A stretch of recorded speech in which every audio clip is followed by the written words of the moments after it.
Bom, eu tô regravando aqui o vídeo sobre a maldição da mente descontínua, né? Porque eu gravei originalmente ao ar livre, aí teve muito vento, não deu pra ver muita coisa, então tô tendo que regravar, né? Porque a qualidade ficou realmente lamentável, então peço desculpas aí.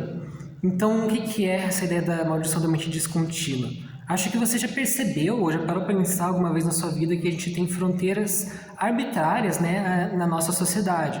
Então, por exemplo, a maioridade, né, quando você passa dos 17 para os 18 anos, você passa a ter uma capacidade civil plena, uma coisa que você não tinha antes, né? Você passa a poder beber, dirigir, você passa a ter obrigação de votar, pode inclusive se candidatar a alguns cargos eletivos, coisas que você não podia fazer até um dia atrás, né? E não é como se no seu aniversário de 18 anos você passasse a ter uma maturidade que você não tinha no dia anterior. Então é uma fronteira arbitrária. A mesma coisa acontece, por exemplo, em questões históricas, né?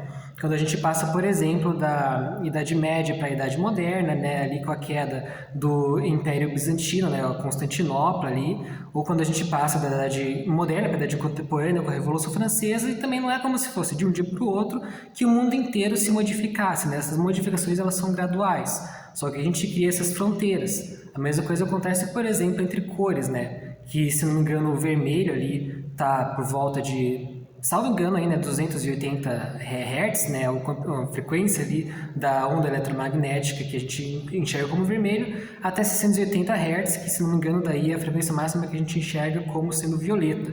E a gente divide ali em 7 cores, né, em tonalidades, sendo que também, na verdade, existem infinitas cores, né, existem infinitas frequências possíveis entre o vermelho e o violeta.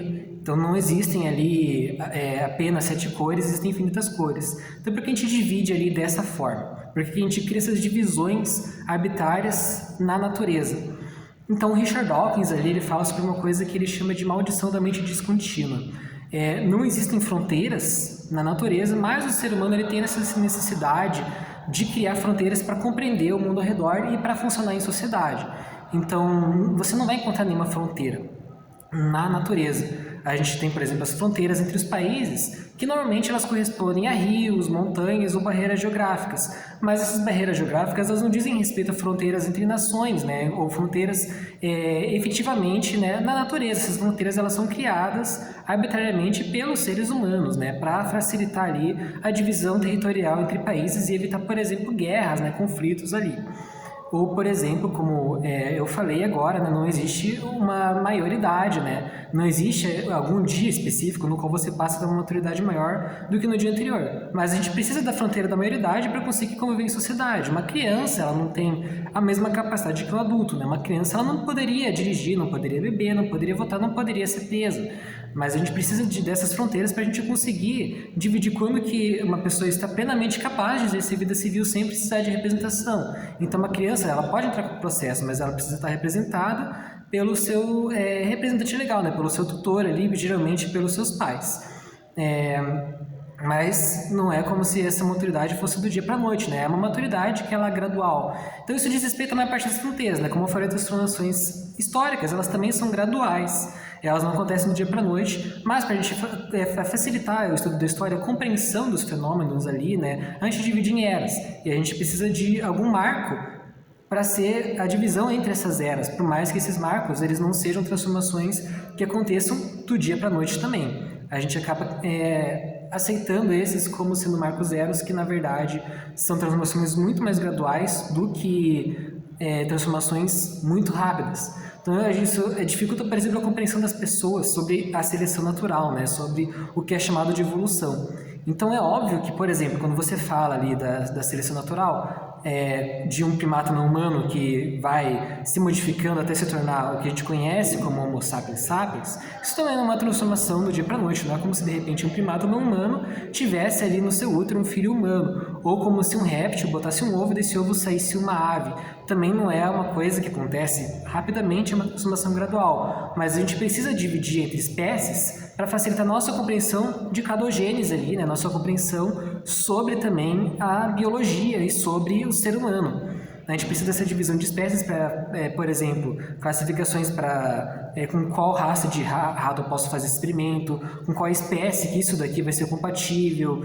Então, a gente precisa dessas delimitações para o estudo da biologia, que sem a cladogênese a gente teria muita dificuldade, e a gente precisa dessa classificação, por mais que, na verdade, as transformações sejam, como eu falei, graduais. E você não vai conseguir encontrar fronteiras na natureza, como eu falei. Então, mesmo coisas que parecem existir fronteiras, por exemplo, quando você olha o horizonte no mar e você vê a separação entre o mar e o céu, essa separação ela também não é fronteirística. Então, por mais que você veja a linha ali, se você for ver a nível molecular, a água do mar, a água do oceano, ela vai estar evaporando. Então, vão existir moléculas de água no ar também. Então, na verdade, essa fronteira ela também é uma visão que a gente tem que não corresponde totalmente à realidade. Mesmo quando a gente vê separação entre objetos, né? Por exemplo, as minhas mãos elas são separadas do ar aqui, mas na verdade as mãos elas são feitas do quê? De átomos. Os átomos eles não têm fronteiras, né? O que acontece quando eu, por exemplo, toco as minhas mãos? Eu na verdade não estou tocando em nada, né? E isso é uma coisa curiosa que se você for parar a pensar você nunca tocou em nada na sua vida, porque o que faz com que isso aqui aconteça, né? Esse choque aqui, né? Essa força aqui que impede que a minha mão atravesse a outra. É justamente o que os elétrons fazem uns com os outros, né? Os elétrons eles se repelem. Então as camadas eletrônicas nos átomos impedem que um átomo atravesse o outro, que os átomos se choquem. Mas um átomo nunca chega a encostar no outro. O que acontece é que as camadas ali, né, as nuvens eletrônicas se repelem e impedem, como eu falei, o toque entre um elétron e o outro. Mas, na verdade, os átomos eles nunca, de fato, se encostam. Então, na verdade, nem essas fronteiras entre objetos que a gente enxerga na nossa vida são, de fato, fronteiras. Elas são, na verdade, coisas que a gente acaba enxergando. Então, o ser humano ele não consegue compreender essa gradualidade nas coisas, né? A gente não consegue enxergar as coisas como elas sendo gradientes, então a gente precisa criar fronteiras. E a gente vê isso em vários outros casos, né? Por exemplo, na divisão entre homossexual, bissexual e heterossexual. Só que, na verdade, também isso é um gradiente ali, né? Porque existem centenas de milhares de espectros de bissexual, por exemplo, né? É muito mais frequente você encontrar indivíduos bissexuais do que indivíduos homossexuais estritos, em qualquer espécie que possua essa divisão entre gêneros ali. Porque a maior parte dos indivíduos, eles não vão ter atração exclusivamente por um indivíduo apenas do mesmo sexo. Eles vão ter, talvez, uma preferência por indivíduos do mesmo sexo, mas eles vão ter uma atração ainda que em pequena escala para indivíduos do sexo oposto. Tá? Não estou dizendo que não existem indivíduos exclusivamente homossexuais, tá? Eles existem, só que a maior parte é bissexual. Só que para a gente dividir entre caixinhas, né, daí a gente acaba tendo essa dificuldade de a gente chegar a esse gradiente ali de atração sexual que na verdade existe entre o homo restrito e o hetero restrito. Então, essa dificuldade que a gente tem acaba gerando uma série de incompreensões que o ser humano tem de como as coisas elas são gradientes e não coisas sólidas ali, né, divisões estritas. Isso acontece também na história da música, por exemplo, né? Você tem uma dificuldade para dizer, por exemplo, esse daqui é o primeiro álbum de rock and roll da história, esse é o primeiro álbum de heavy metal da história, mas essa divisão ela também é muito difícil, porque para você chegar no primeiro álbum de heavy metal da história, você tem as influências que levaram ao surgimento do heavy metal. Essas influências daí acabam sendo classificadas como não heavy metal, mas não porque elas não foram importantes historicamente, mas sim porque o ser humano ele acaba precisando criar esse marco zero aqui. Então esse aqui é o primeiro, mas na verdade a transformação é muito gradual para chegar de fato no que seria considerado o primeiro. Então gera muito debate entre de fato o que seria o marco zero e o que seriam as transições até você chegar nesse marco zero. Por isso que a gente fala justamente da maldição da mente descontínua, né? Que, como eu falei, é uma criação dessa ideia do Richard Dawkins. Porque o ser humano, ele tem uma dificuldade para enxergar descontinuidade nas coisas e a gente precisa criar essas fronteiras para conseguir conviver em sociedade, que na verdade não existem no mundo real. Então, eu espero que vocês tenham gostado do vídeo. Agora eu acho que ficou certinho, né, a gravação. Se inscreva no canal, ative o sininho, comente aqui embaixo e compartilhe o vídeo. Um abraço e até mais.